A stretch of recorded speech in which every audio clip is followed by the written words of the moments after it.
Hello everyone, this is Miss Maria here, and in this video I will be revising The Sea Eats the Land at Home by Ghanaian literary scholar Kofi Awoonor. This poem is a part of the Cambridge IGCSE Literature in English syllabus, and this will be a two-part video. In this video, I will be looking at an introduction through of the poem by reading through it and talking about basically what the poem is about and looking at the structure of the poem.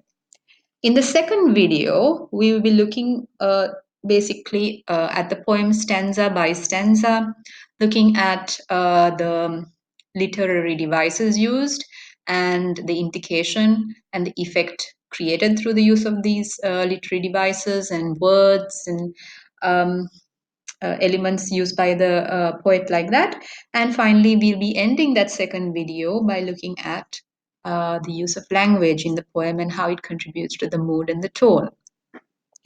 So let's get down to the reading of the poem and let's get started. The Sea Eats the Land at Home by Kofi Awoonor. At home, the sea is in the town, running in and out of the cooking places, collecting the firewood from the hearths and sending it back at night. The sea eats the land at home. It came one day at the dead of night, destroying the cement walls, and carried away the fowls, the cooking pots, and the ladles. The sea eats the land at home. It is a sad thing to hear the wails and the moaning shouts of the women, calling on all the gods they worship to protect them from the angry sea. Aku stood outside where her cooking pot stood, with her two children shivering from the cold, her hands on her breasts, weeping mournfully. Her ancestors have neglected her. Her gods have deserted her. It was a cold Sunday morning. The storm was raging. Goats and fowls were struggling in the water, the angry water of the cruel sea. The lap-lapping of the bark water at the shore and above, the sobs and the deep and low moans, was the eternal hum of the living sea. It has taken away their belongings. Adina has lost the trinkets, which were her dowry and her joy. In the sea that eats the land at home, eats the whole land at home. Okay, so what is the poem about?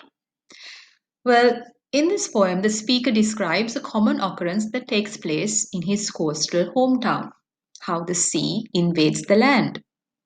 However, the personification of the sea, which eats the land as if it's some sort of a monster or some sort of an animal, makes this description quite unique. Used in the title of the poem, the word "the sea eats the land at home," the eating of the land creates interest in the reader and makes her or him want to read on. The first stanza highlights how the sea constantly runs in and disrupts the everyday life of the inhabitants of this town. However, the second stanza dispels the sense that the sea is harmless. The speaker describes how dangerous and powerful the sea is. It destroys cement walls and takes away belongings such as fowls, cooking pots, and in the last stanza, treasured trinkets.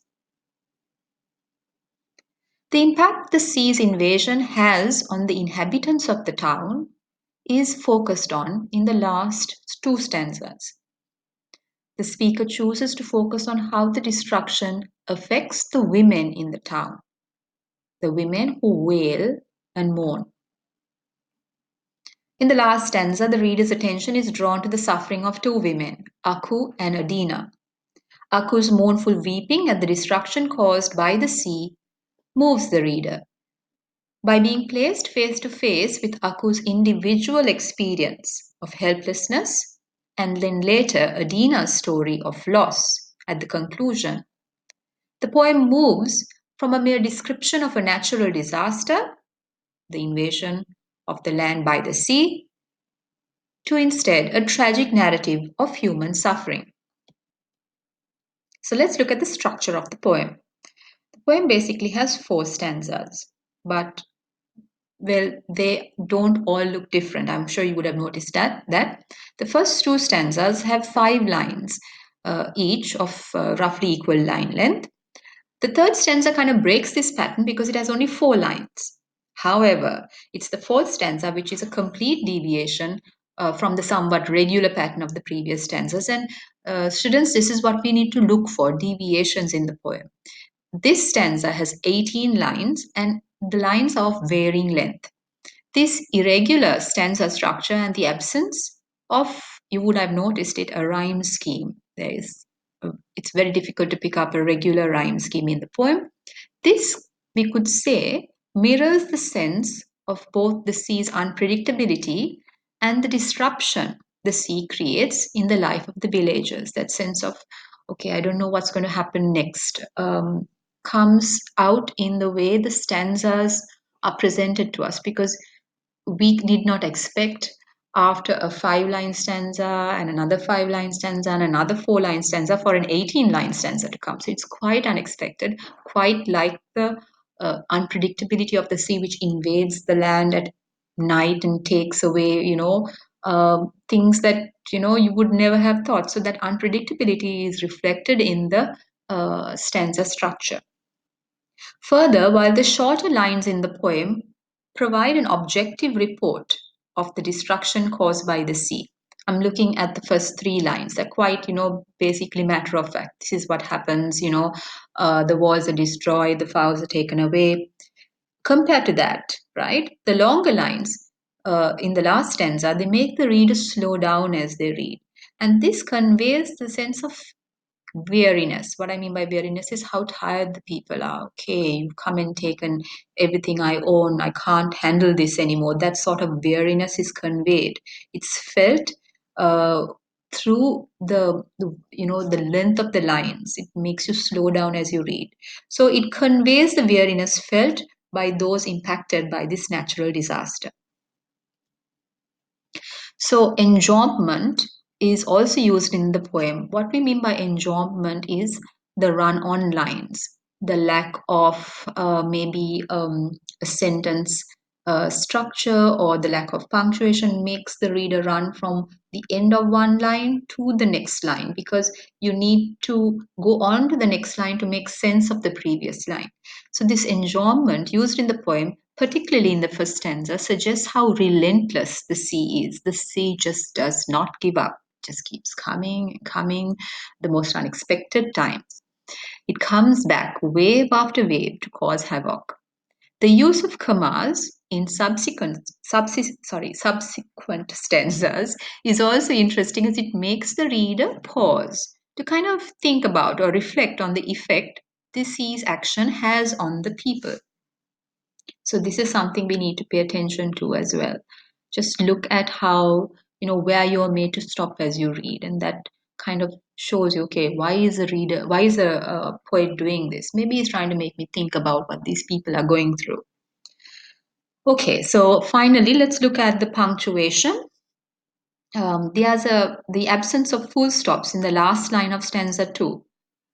Let's go back and have a look at that. Okay, so you will see it in the second stanza, the last line. There is no full stop. We have a semicolon that makes us pause briefly, but it's kind of, okay, the story isn't over. So the absence of full stops in the last line of stanza 2, right? The sea eats the land at home, semicolon. And also the absence of a full stop in the last stanza where they say, her gods have deserted her. It was a cold Sunday morning. In stanza 4 are interesting as they reinforce the inability to control the motions of the sea.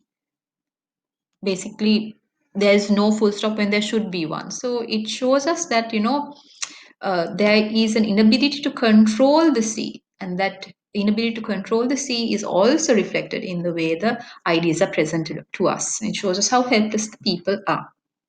Okay, so we've come to the end